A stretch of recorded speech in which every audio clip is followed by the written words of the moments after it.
You are listening to the Two and Out CFL podcast, a proud member of the Canadian Football Podcast Network. Like Saskatchewan got caught. Maybe we're looking at the wrong team.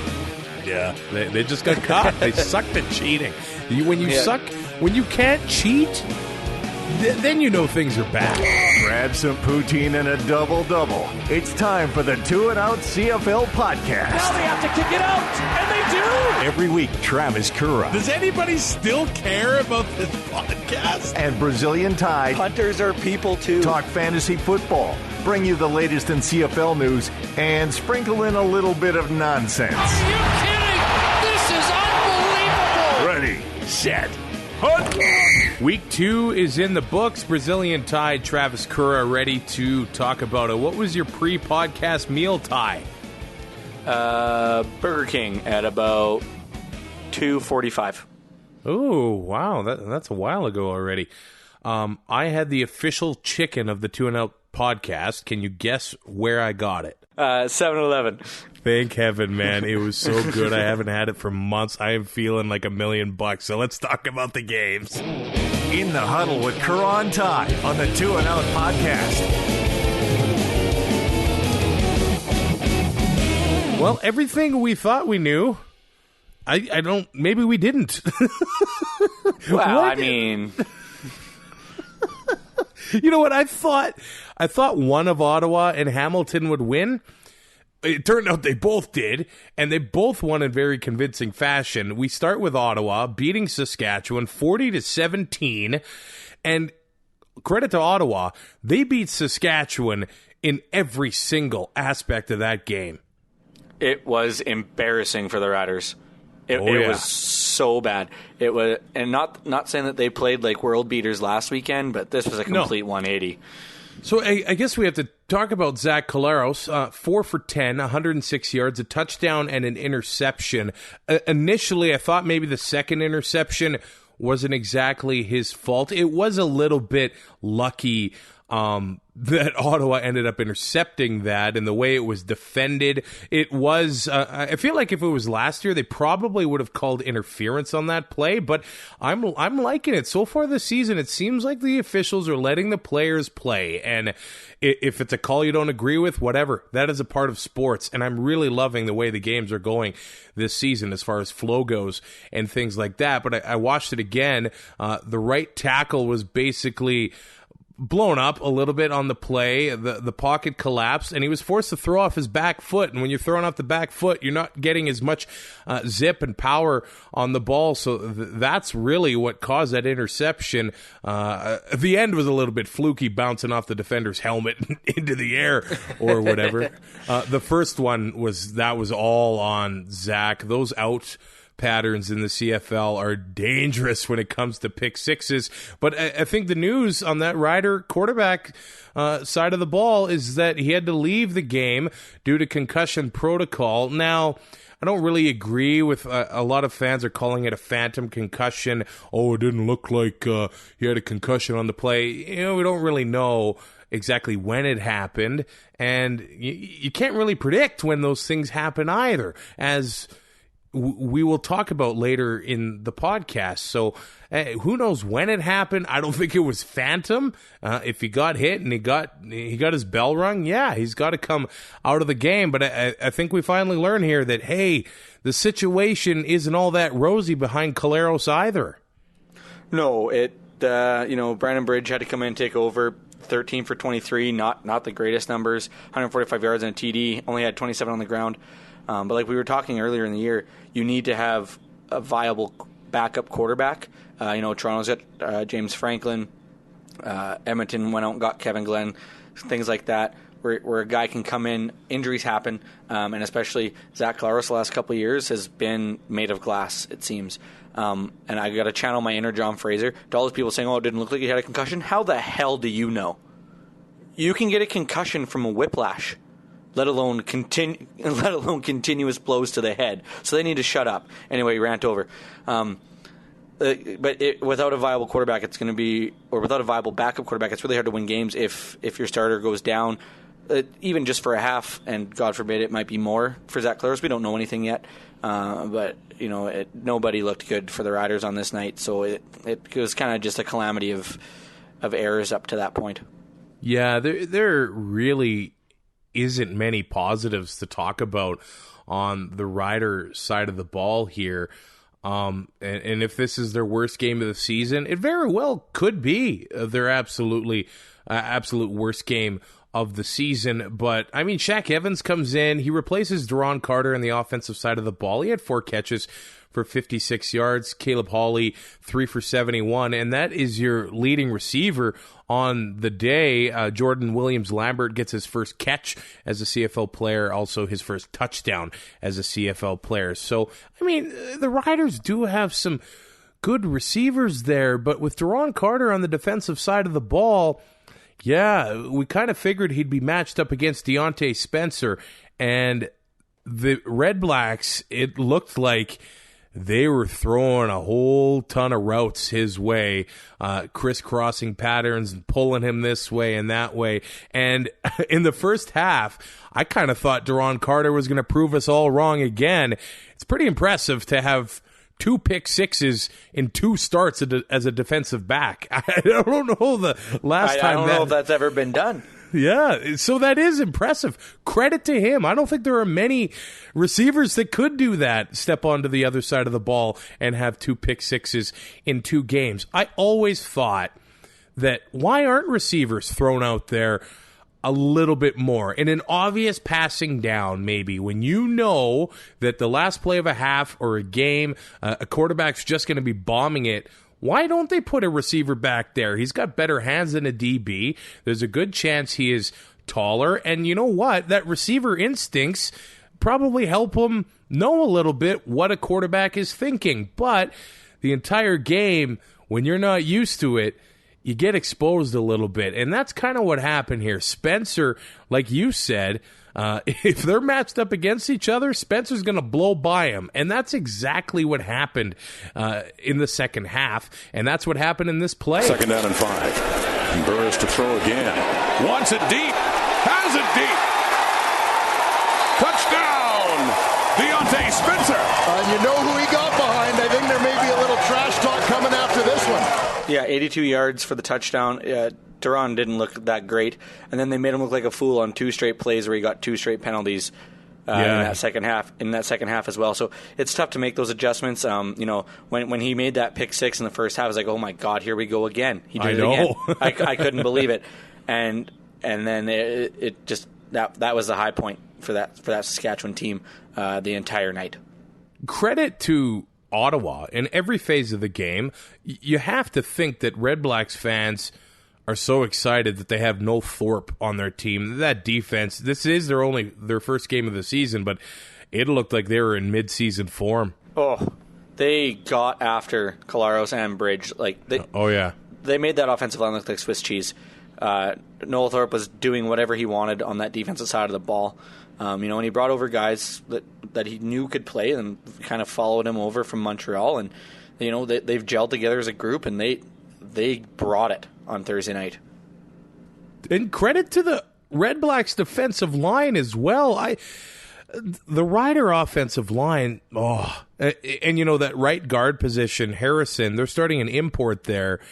If he was better than Travis Bond in camp. How bad was Travis Bond? Oh, that's what I mean. Right?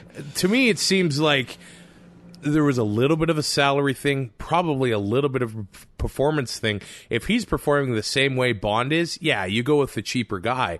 But, he got blown up a few times on the play. But also credit to the Red Blacks offensive line.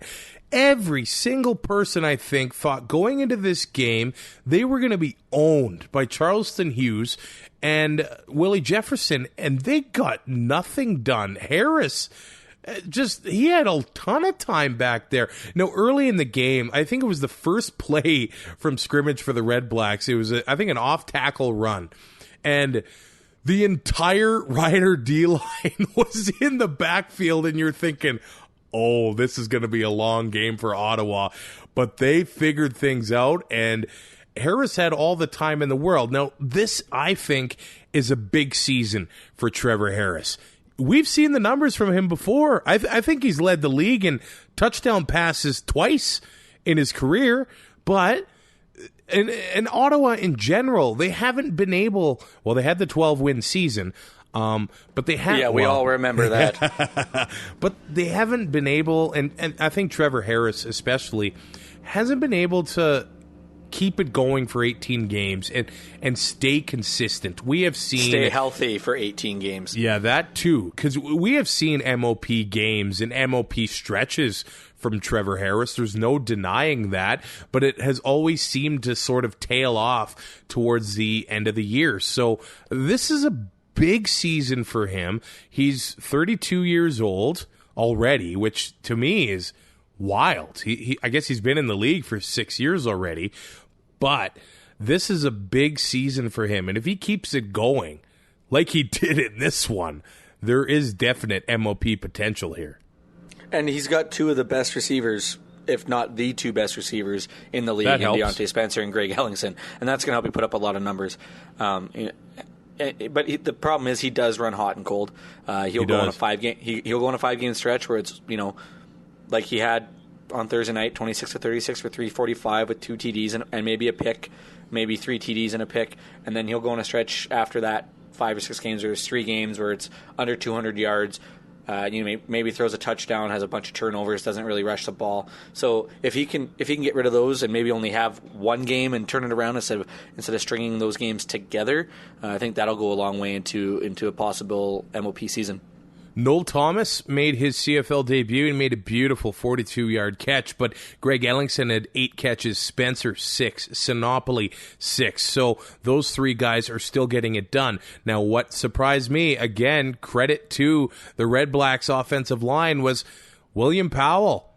He had 19 carries for 94 yards and a touchdown. He also added 2 catches for 24 yards and a touchdown. So he got it done this week, and the guy runs angry. He runs absolutely violent, and it kind of makes me wonder, hey, do we have to end this Sam Hurl experiment at middle linebacker as well? I actually think Cameron Judge has made a few plays so far this season, and I kind of wonder, should he just get the shot and be the full-time guy at middle linebacker? But I didn't think Powell would be able to run on this team, and credit to the Red Blacks for sticking to it and giving him nearly 20 carries to get him going against the Rider D. And not only the rushes, they were able to, with all the yards he was able to get on the ground, he was able to get one through the air as well. Yeah. That just balances an offense when you can have a guy like William Powell, a guy like Andrew Harris that can do both. And the way he runs the ball, like if you don't have a middle linebacker who's going to be able to step up into a hole and take him down, he's going to reach that second level like it's nothing. So, I'm kind of with you that maybe Sam Hurl isn't the guy to have there. And that being said, Cameron Judge is Canadian, so you're not losing anything with the ratio there. So that's one thing that the Riders could definitely be looking at. They get Marcus Thigpen back this week. You have to think that they'll come into this game angry against Montreal, and if they don't, then that really shows what the Riders are made of.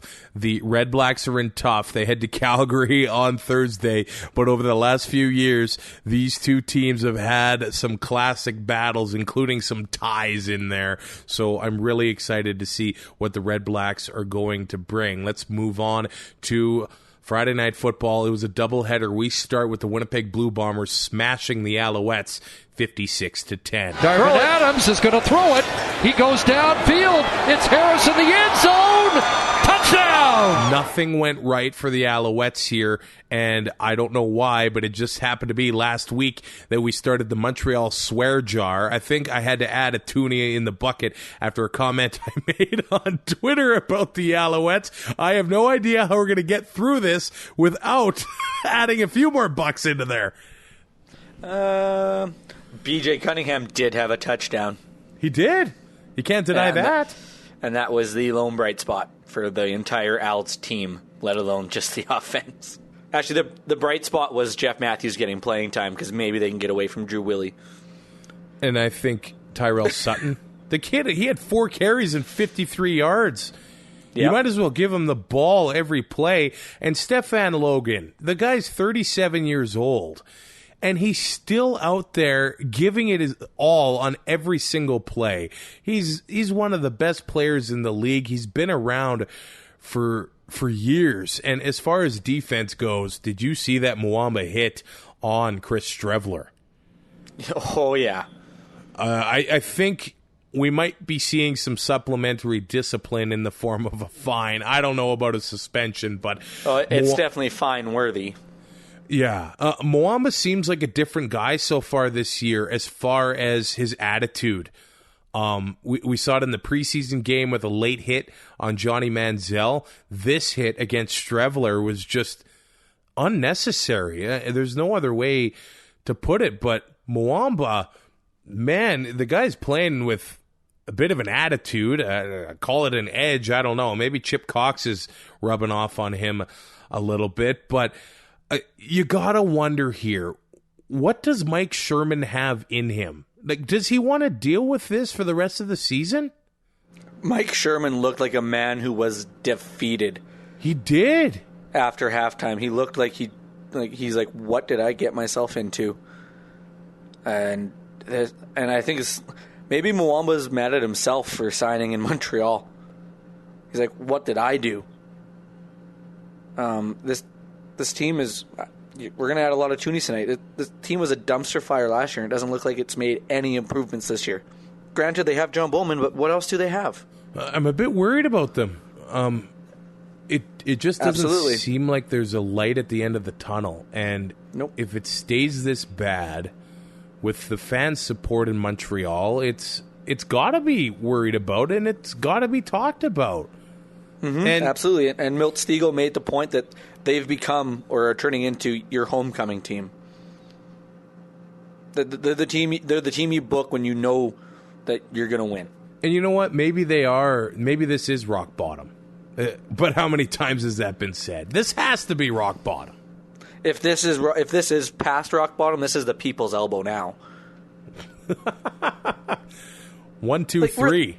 Like really, Drew Willie was 16 of 25 for 111 yards.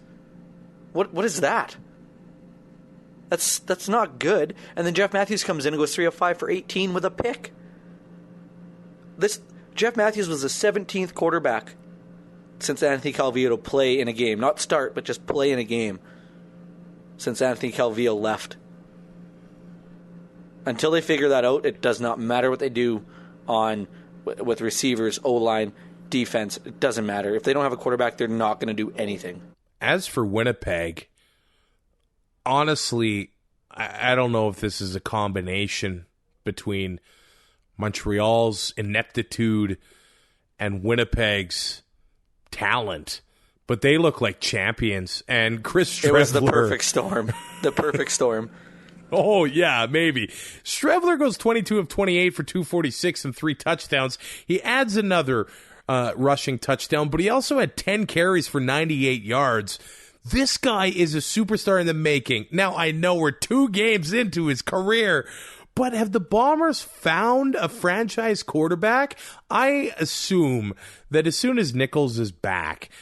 he gets his job back. Now, if Winnipeg goes into Hamilton this week, which suddenly this looks like the game of the week, this is going to be the game to watch.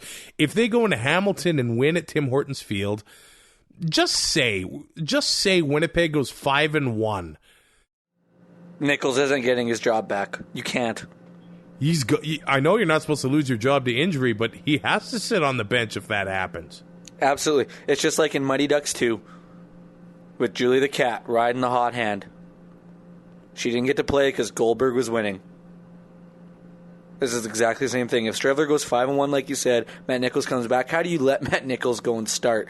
And then you become a one-dimensional football team again because Matt Nichols can't run like Strevler does. Well, how do you defend him? When your quarterback has 10 carries and your franchise running back has 15, and that was probably, I don't know, 2 quarters and a little bit of those 15 carries. How do you stop that? And then he was still able to add 246 yards through the air. Yep. Like the kid is playing at an unreal level right now. Granted, we don't know if he's going to stay there. That's yet to be seen. But right now, if you're winning football games, why would you change it? Why would you go away? Exactly. Like if Nichols comes back, great. He can hold a clipboard. Because you know what's going to happen when Nichols comes in. He's going to find ways. He's going to find ways to lose a game that Strevler could have won. Now, granted, that being said, if Strevler, doesn't win another game, or if he's, 3-3, then maybe Nichols gets that shot. But if he's 5-1, there's no way. Yeah, it's week 2, and he's got one win. I know the last one was against Edmonton. It was a storm delay, but he came darn close in that one. But I think the play of the game goes to Darvin Adams. Oh, was that not a beautiful throw? What's his QB rating? Oh, I'm afraid to even look at it. He had a 26-yard touchdown pass to Andrew Harris. Yeah, I saw that. I was watching, kind of doing stuff on the laptop and the screen, and had the game on the background. I look, and Andrew Harris catch a touchdown pass. I'm like, well, here we go, Harris from Strevler. And then I look, and I'm like, oh, Darvin Adams. Oh, yeah, I took him out of my lineup. But we'll talk about that later and how mad I am. So, yeah, we'll get to that. So 9 receivers end up catching a ball here. Drew Wolodarski, who played with Strevler in college, maybe there's something there. He had 4 catches for 46 yards, but also 2 touchdowns. And how about Rashawn Simoniz's game? 2 catches for 64 yards, but he also had that beauty block punt, too. Yeah, this kid that looking like an unreal pick for the Blue Bombers, and he made a couple plays, and the one play he made right by the bench, the whole bench was jacked. Oh yeah, they were. And even O'Shea, you could see it was like, yeah, this kid is the real deal. And as long as he can keep doing what he's doing, he's going to get a spot in this lineup. And you know what? I wasn't all that sure about the Bomber D-line starting the year, but Tristan Okapulugo, he was all over the field. And he was making plays. Jackson Jeffcoat on the other side. I don't think there's anything negative to say in this game. There is a couple questions I have. I know we don't have these stats ready. When's the last time a Stubler defense gave up 50 points? And when's the last time 3 Manitobans scored a touchdown in one game? Nick Dembski, Andrew Harris, and we had Keenan LaFrance. That might have been Labor Day last year, maybe, because I'm pretty sure, or maybe it might have been Vanderbilt, but I'm pretty sure LaFrance and Dembski got one in the same game. I'd have to look it up, but I bet you it happened last year. But this one, they're all on the same team. Yeah, so. Not on the same team, but yeah, when you look at that, yeah, it's a little bit of homegrown talent. Yeah, our buddy Neil from Winnipeg, he sent me that message and got me thinking. I'm like, that's impressive for the Bombers. Mm-hmm. Yeah, and nobody even really thinks about Manitoba as a football hotbed, because you have the Dinos. You have the Dinos and U of A Golden Bears out here in Alberta, and you got U of S in Saskatchewan. I don't want to be rude, but I mean, like, Manitoba isn't. You don't talk about them in that top 3. You don't talk even about though the Bisons do have a great program. Oh yeah, it's unreal, but they're not. They don't get maybe it's because of where we live that the exposure is a little different. Yeah. Which probably has a lot to do with it. But yeah, like that province is, and the high school programs there too are churning out guys that go to college and have played pretty big roles. So it shouldn't be a surprise that 3 Manitobans scored. Maybe not on the same team, but they are starting to become, if not already, kind of are somewhat of a football factory. And it does need to be said, the Winnipeg offensive line, I think Jamarcus Hardrick might be my favorite offensive lineman in the entire league. That guy is nasty. He stands out on every single play. He makes sure He finishes every play right to the whistle. Yeah, sometimes he does take penalties for being a little rough, but I think in an offensive lineman, you know what? That's okay once in a while. He is and that a happened monster. after the Mwamba hit too with with Gosen. You're battling guys all night, and you get a little fired up, and your quarterback takes somewhat of a cheap shot. Yeah, you're gonna start getting a little nasty, and and especially in a blowout, that's kind of why I like blowouts. It gets a little western, and that's kind of what I like. Chippy, even that doesn't matter what sport. I love it when guys get thrown at in baseball. I love it when a hockey game gets chippy, and I love it when guys are just bowling people over for no reason in football. It's just I just love a chippy game. You know what? And I think Jamal Westerman and Enoch Mwamba, they kind of enable each other a little bit. Did you catch what Westerman was doing when he tackled Strebler and kept his leg in between his? Yeah.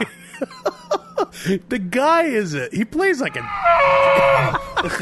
it's great.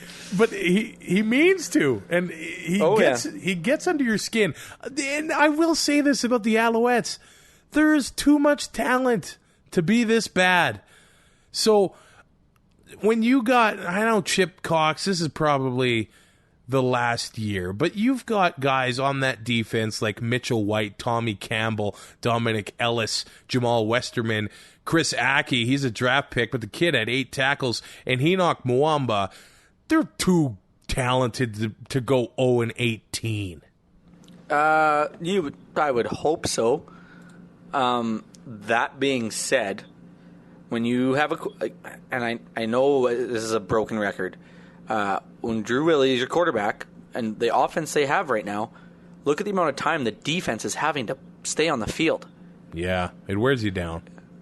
Right? And eventually it's just too much, and you can't do anything about it anymore, and you get run over. And that could happen more often than not this year, and it sucks because you want parity in the league. You don't want teams getting blown out by 46 points. But I don't know if you're Montreal, I don't know what you can do. Like, Winnipeg had the ball for over 38 minutes Friday night, right? Like, that's a lot of time for your defense to be on the field, and there's a lot of guys on that defense, and I don't want to be an ass, but that are, getting up there. For them to be on the field for 38 minutes, that's gonna create a lot of issues for that defense and a lot of opportunity for the opposing offense. Let's go to the second half of that Friday nighter. The Hamilton Tiger Cats beat the Eskies 38-21, and what a performance from Jeremiah Mazzoli. Blitz comes, picked up, and Tasker on a crossing pattern with a block. Luke Tasker could score, will score, touchdown Cats! Pass is complete to number 17, Luke Tasker. How about the work down the sideline from his teammates too? And Luke Tasker has his second touchdown of the night and second touchdown of the season. Now, this is another one very similar to the Riders and Red Blacks game. The Ticats just outplayed the Eskimos every single way in this game. Now, when the Eskimos, their very first possession was an 88-yard touchdown to Duke Williams, and you're thinking, oh boy, we're going to have a Friday night gunslinging matchup here. Shootout at the OK Corral. Yeah. After that, Duke Williams had 3 catches for, 17 yards? So the Tiger Cats were really able to shut them down, but we kind of wondered about, does Hamilton trust their running backs that they have behind Alex Green? And I don't know if John White's going to get into the lineup this year. But Mercer Timmis has 17 carries, 133 yards, including a dagger 44-yard run where he was basically untouched. We have Jeremiah Mazzoli, who had 7 carries for 59 yards. There were numerous people at that game that were there to see Johnny Manziel. And I actually talked to a guy that bought tickets because he thought Manziel was starting. Now, this is a very delicate situation, I think, for the league and the Tiger Cats to be in. I understand the position that the league is in and the attention that Manziel brings to it. But I was working on Saturday and I started talking football with one of the guys there, and somebody made a comment, oh, they just got to get Johnny Manziel in. And then the one guy's like, no, you want to win? Mazzoli has earned it. He's been a backup for 8 years, and the football he played after Labor Day last year was incredible. And you know what? He had a great game against Calgary. They were this close to winning that last week, and he had an amazing game here. I mean, the rushing yards, the passing yards, he had one interception, but Mazzoli, he keeps this going for the rest of the season. The Ticats are scary. Oh, and we saw it at the end of last year. You know, he's a dual threat. You know, he's able to stay in the pocket and make throws, but he's also able to scramble. And make throws on the run, or even, you know, tuck it in and go. And he out-dueled Mike Riley. Like, how often do you get to say? How often do you say that? Jeremiah Masoli and Chris Strevler were the two leading fantasy quarterbacks this week. Like, is this bizarro world? Yeah, in a week where Riley and Mitchell played, you know, right? But if he keeps winning, there's no way Manziel gets a sniff. No. If they're 5-1, 4-2, no way. And those people who are buying tickets because they Manziel's there, it's like read a news article. He's not starting. Just type it in. It'll give you the depth chart on the internet that he is the backup.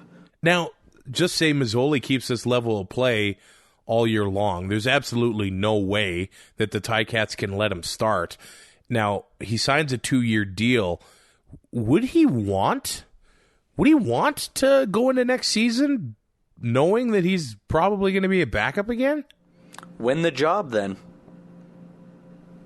Granted, Masoli, if this keeps going like it is this year, Masoli will be the incumbent next year. Yeah. Show up at camp and be ready to go and, you know, take his job away. You came in knowing what this was. And granted, he signed a 2-year deal, but that's because you have to. I didn't like the signing from the start. I hope everything works out for Manziel. I really do. But people that say, well, Manziel needs to get in there. He's like, no, this league is not for guys. It's not a developmental league. This is a professional football league. Manziel, yeah, he wants to get back in the NFL. Granted, everybody that plays in the CFL, if they could go to the NFL, they would. And I don't blame them. The money's there and all that stuff, you know, the financial security and all that. But we're not in the game of giving guys a second shot just so they can leave after 2 years and go back to the NFL. That's not what this league is. So, tough on Manziel if he doesn't get to play.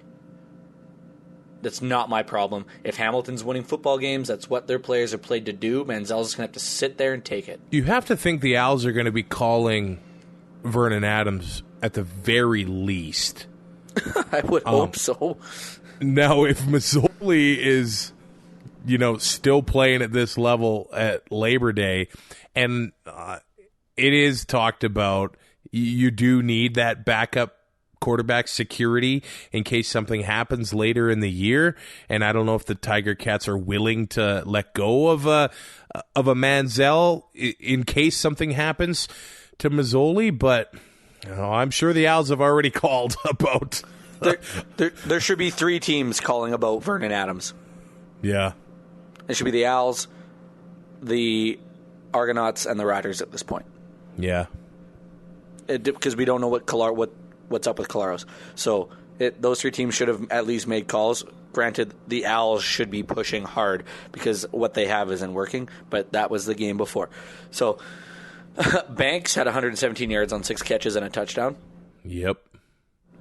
That's a pretty good night.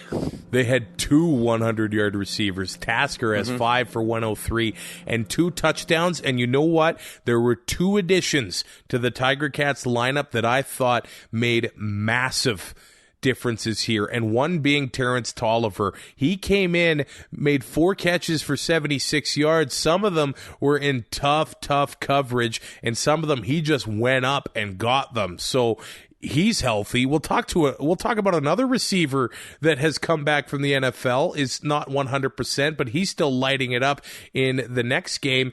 But the Tiger Cats, they look like a darn good team. That other addition is Delvin Breaux. He was working against Darrell Walker a lot of the game, and the Tiger Cats, they like to play their man-to-man, and I think Delvin Breaux, the guy shows up on Tuesday, he's starting on Saturday, and the defense looked great.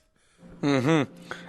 And we talked about this on Thursday, your defensive halves, to play man on man, it's not like reading a zone playbook. You literally cover one guy. Yeah. So I mean, it's a little bit easier for him to come in and adjust. Granted, he gets one of the best receivers in the league first game back, so not a lot of just dipping the toe in the water there. But he looked good. As far as the Eskimos go, I know it's only week 2. I'm kind of worried about CJ Gable, and he doesn't look, and maybe it's the line. He doesn't seem to have much room when he does get the ball. He had 9 carries for 36 yards. He did have another 3 catches, but late last year, and I think heading into this year with a full training camp, Eskimo fans were really excited to have him for a full season. Yeah, from what we saw last year, and just the 4 or 5 games he played with the Edmonton Eskimos, it looked like he was going to be the one that, they'd been searching all year to find somebody to replace John White after the injury, and it looked like they had finally found it. And he goes through training camp. Everybody's expecting the world out of this guy, and it's literally set up to disappoint. Granted, he hasn't had the greatest start. Yeah. But we saw it in Saskatchewan too. Messam only got a handful of carries. CJ Gable only got a handful. If you're not producing the yards off the hop, the offensive coordinators aren't that scared to not give you the ball. Maybe that's a little bit of it. Maybe the coordinators need to stick with the running back a little bit more. But I have faith that at some point Gable will figure it out, and maybe the offensive line will gel a little bit more. And because there are some new additions, and that might take a little time. So I don't think CJ Gable is what he was at the end of last year. I don't think he is what he was in Hamilton. I think he's somewhere in the middle, and we just need to find that. I was listening to the post-game show on 630 Ched, and there was a fascinating interview with Mike Riley, who probably is the best interview in the CFL. And I'm going to be honest here, he might be one of the best interviews in all of pro sports. The guy, he does not speak with cliches, and he doesn't give you the same old. And when he started breaking down the Tiger Cat defense, it was absolutely mesmerizing to listen to. Basically, he was saying, and if you noticed in the game, the Eskimos took plenty of deep shots, and they did connect with Kenny Stafford. He had one catch for 55 yards, and they were taking a few shots at him deep. Now, if some of those connect, maybe the result is a little bit different here. And maybe this is what teams are going to have to try to do to beat the Ticats defense.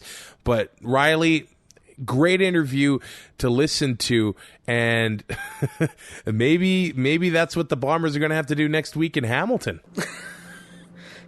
Mike Riley is just so good at everything he does. He is. Like, when you're that good at a post-game interview, how much better do you get?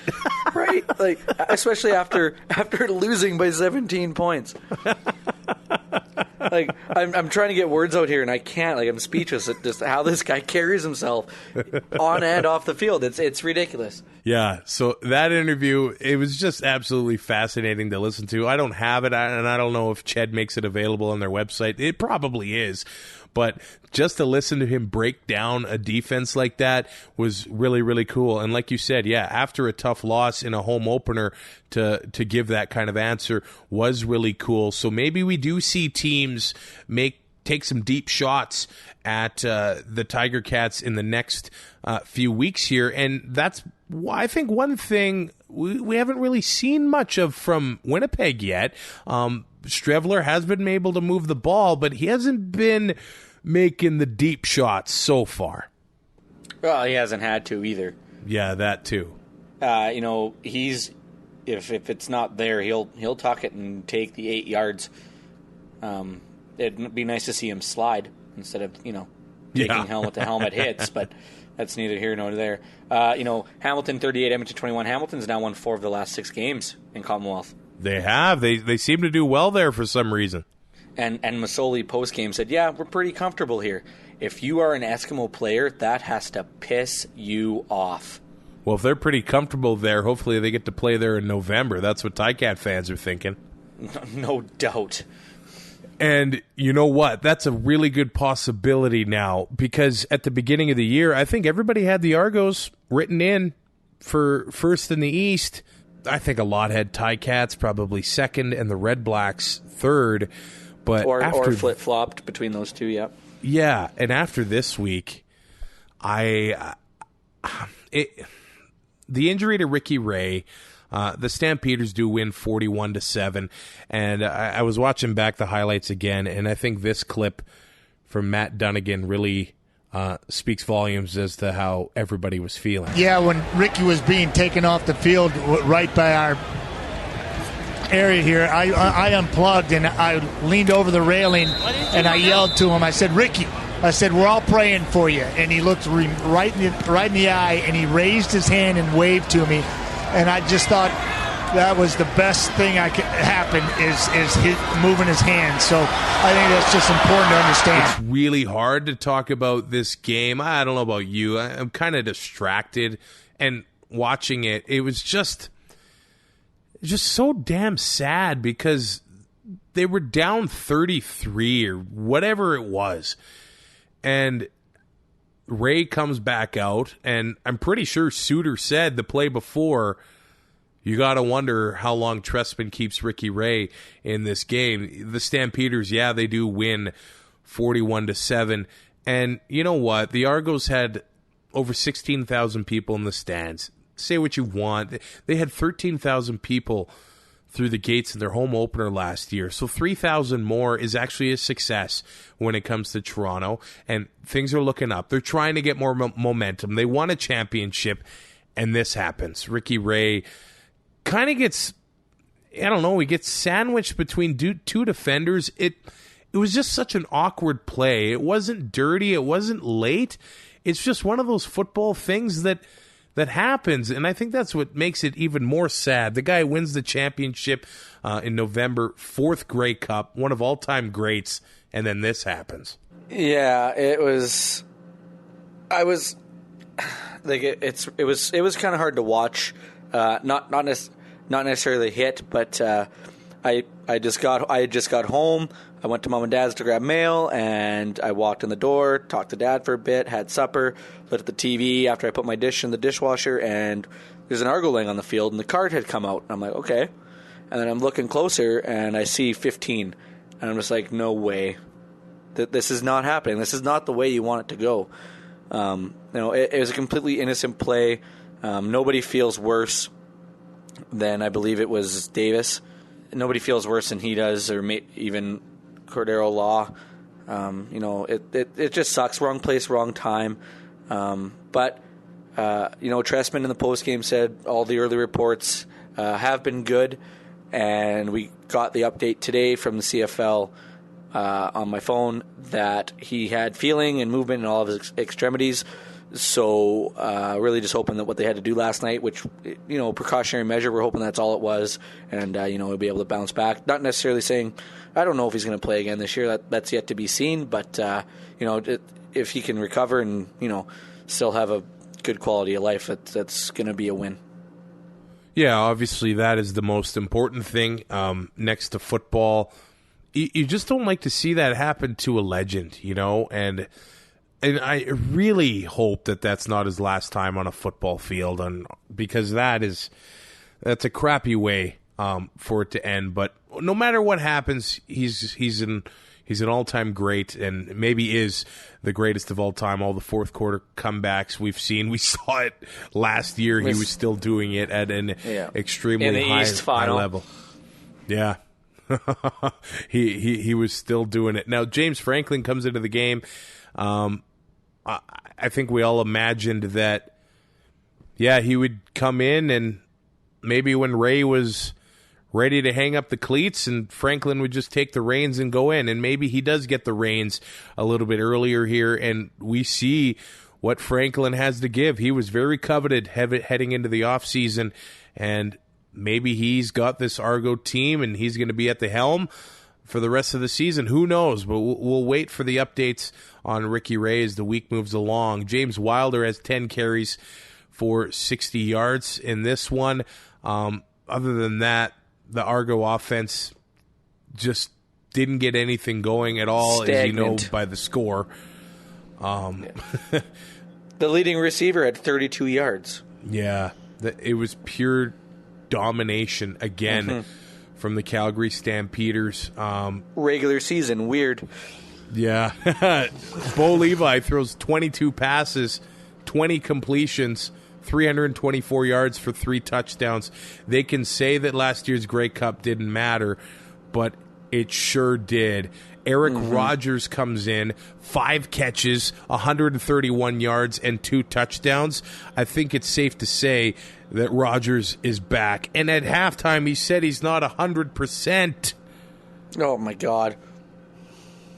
Like, if this isn't 100% Eric Rogers, like, he might get you 30 points a week. Yeah. Like, that's a little ridiculous. I believe it was his first touchdown. He was the entire offense. Like, he had the one. He went up and got one. I literally thought they were going to call it incomplete ball. It looked like a bobble. They didn't. Next 2 plays later, he's in the back of the end zone, wide open. Like, this guy picked up right where he left off. Devaris Daniels has to be talked about as well here, because it is now 5 regular season games in a row for Daniels to have a touchdown against the Argos. Danny Austin on Twitter covers the Stampeders. If you're a Stamps fan or just a CFL fan, make sure you give him a follow. He tweeted this out, Devaris Daniels stats against the Argos. Let's go back to his first game against them in 2016. 5 catches, 126 yards, and a touchdown. Another game in 2016, 3 catches, 94 yards, 2 touchdowns. Last year, 476, a touchdown, 8, 114, 2 touchdowns. The Grey Cup, 11 catches, 113 yards. And this game, 4 catches, 76 yards, and a touchdown. Daniels, for some reason, dominates Toronto. I don't know if it's just a matchup thing or what it is, but it's just one of those things where he shows up, puts on his cleats, and just a team that he can dominate, it seems. And it's phenomenal to watch. Since 2016, he has averaged just about over 20 points fantasy-wise a game. Wow. Yeah. And, at the price point he's at, that's not that bad of a pickup. Oh, it's good. So, yeah, right around that 22.9 mark. Like, guy puts up big numbers against the Argos.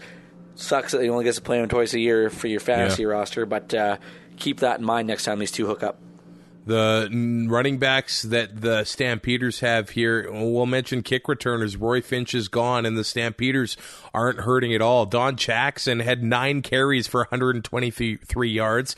Terry Williams, 12 carries for 70 yards. You add in the quarterbacks, they had over 200 yards rushing in this game, and Terry Williams on returns, he had a 102-yard return. His average on punts was over 44 yards. Like, Williams is a game changer. The Stampeders look so far even better than they did a year ago. It's next guy up in Calgary, and the depth that they have is incredible. Yeah, I want to know how they do it. It's the pre-practice roster, man. It's not fair. It's like Saskatchewan got caught. Maybe we're looking at the wrong team. Yeah, they just got caught. They sucked at cheating. When you can't cheat, then you know things are bad. Yeah, it's like me trying to cheat at crib against my grandpa. I get caught every time. He was the king. So Kamar Jordan had 5 catches for 39 yards, but the story is here, when he chased down that play, Ronnie Yell recovers a fumble, but Jordan was not giving up on it. He chased him down. No, and a little side note, I got the pleasure to listen to Chris Schultz on the way home. Oh, on the radio. Saturday night on the radio broadcast, because Sirius carries the home broadcast, and the call on that was phenomenal. And I remember very distinctly Schultz saying, all Ronnie L needed to do there was run faster. Because apparently it's just that easy. Come on, pick up your legs, kid. Yeah, high knees. Absolute dominance from the Stampeders, but the story of this one is Ricky Ray. Quickly, let's go through the performers of the week as far as fantasy goes. Hopefully you had a couple guys on your team. I didn't have the best week. I'm pretty sure it was Andrew Harris, Jeremiah Mazzoli, and the Stamps defense that saved my week from being a complete disaster. But you could have had a game changer of a week, but you didn't listen to your gut. No, it was... You listened to me. and the damn panel. I had Strevler and Harris. I left them in. 37.6, 24.6. If I would have left Powell in, that would have been another 25.8. Darrell Walker got me 17.6. He was in my lineup. I had Darvin Adams. He was, I believe it would have been about 13 points. Wolodarski, 20.6. I took Wolodarski and Powell out to put in Messam and Deontay Spencer. Whoops. Hey, well, Spencer wasn't the worst. No, but Messam got me, 4 points? Yeah. The leader this week had 171.2. He did not have a guy under 20 points except for his defense. Well, cheers to that guy. Yeah, that is... Or girl, who knows? Mark Jack, 64, 171.2, led by Strevler and Harris, Powell, Ellingson, Duke Williams, Luke Tasker. Strevler only being $6,000, you can fit a lot of good players on your roster. Yeah, you can. And we'll see how much his price goes up this week. Oh, I don't think it's going to be good for a lot of people. It does feel like the season is flying by already. Week 3 is, I guess, underway now. We'll be back Thursday morning to preview Week 3, and we've got some good games. Ottawa, Calgary on Thursday, Winnipeg, Hamilton, BC, Edmonton, and Montreal, Saskatchewan. If the Riders aren't mad for that one, well, then the pitchforks will definitely be out. It's a good opponent to have for a rebound game. I already told my wife if the Riders lose, I'm going streaking.